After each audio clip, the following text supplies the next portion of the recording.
Boss, pwede bang magtanong? Bakit ba galit na galit ka sa akin? At bakit ba inaakala mo para sa'yo yung kanta? Boss, ngayon pa lang sasabihin ko na sa'yo, tagilid ka na. Hindi ka pinapakailaman, simulat sa pool pa lang. Masyado ka nang mapanira sa pangalan ko. Kaya tandaan mo to, boss, kung ginantihan man kita o sinuklian man kita ng pangalan din, sa dahil sa inutang mo pangalan din, expect mo na yun, okay? Walang samaan ng loob, boss, ha? And this track is obviously a warning shot. At kung may pasasabugin ka, dapat isipin mo kung kasama ka ba talaga para iwas pahiya. Baka na-insecure lang yan at matagal na siyang ganyan, at ngayon niya lang inilabas at nag-akala na malakas.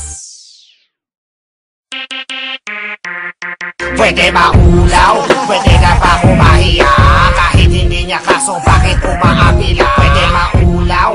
Pwede na kayong mahiya? Kahit hindi para sa inyo, bakit inaakin nyo na? Kung sa bagay, you're all the same, na may kuliling at napipiling na sila magaling. Magaling lang sa kaya, baka nasa kaplastik ka. Paano ko sabihin ko sa inyo na hindi para sa inyo ang nagawa namin kanta? Kaya kayo, no, feeling nyo kasi sa inyo lang umiikot ang mundo. Wala kong dapat sabihin at wala kong dapat ipaliwanag. Hindi rin naman nakakaunawa ang ulo na may paksa. Ang akala mo, apektado ako sa lahat ng sinabi mo. Madami na babata na galit sa akin, tol. That's the power of your soul. Cause they don't know me and I don't know them. Huwag kang mang-ulol. Tama ka din ako bata at matanda ako, kung tawagin yung kurang. Ikaw naman kaya, boss, kailan ka tatanda, ha? Pwede maulaw, pwede na ba kumahiya? Kahit hindi niya kaso, bakit umaapila? Pwede maulaw, pwede na kayong mahiya? Kahit hindi para sa inyo, bakit inaakin nyo na? Pwede maulaw, pwede na ba kumahiya?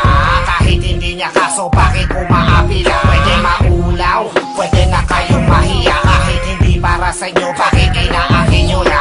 Kaibigan ko si Freestyle Kid at hindi tuta. Palibasa ikay boss, maraming aso at tuta. Boss ha? Wow, pero tuta ng iba.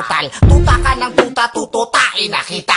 Uy tuta, oo tanda ko yung sa chill insert. Iba ang issue ko nun, magpilit kang ini-insert. Matagal mo nang hinahawakan, ang samahan mo na yan. Bakit pinakailaman pa kita? Sana naisip mo man lang. Ang problema kasi boss, masyado lang ako naging mabait. Di na nilipasan ang gutom ko, tapos na ako sa pagkakipit. Ganito lang talaga ang effect kapag ikay nakadetect ng mga plastic. Pwede maulaw, pwede na ba kumahiya?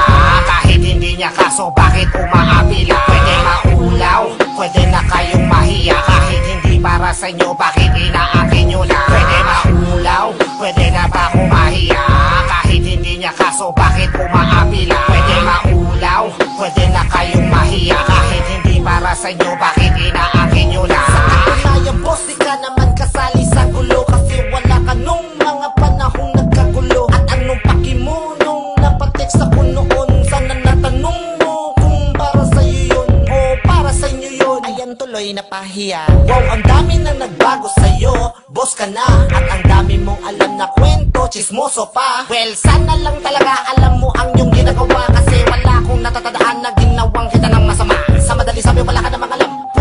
Pantot ka lang, kaya tabi at baka mapahiya ka na naman. Pwede maulaw, pwede na ba kumahiya? Kahit hindi niya kaso, bakit umaapila? Pwede maulaw, pwede na kayong mahiya? Kahit hindi para sa inyo, bakit inaakin nyo na? Pwede maulaw, pwede na ba kumahiya? Kahit hindi niya kaso, bakit umaapila? Pwede maulaw, pwede na kayong mahiya? Kahit hindi para sa inyo, bakit inaakin nyo na?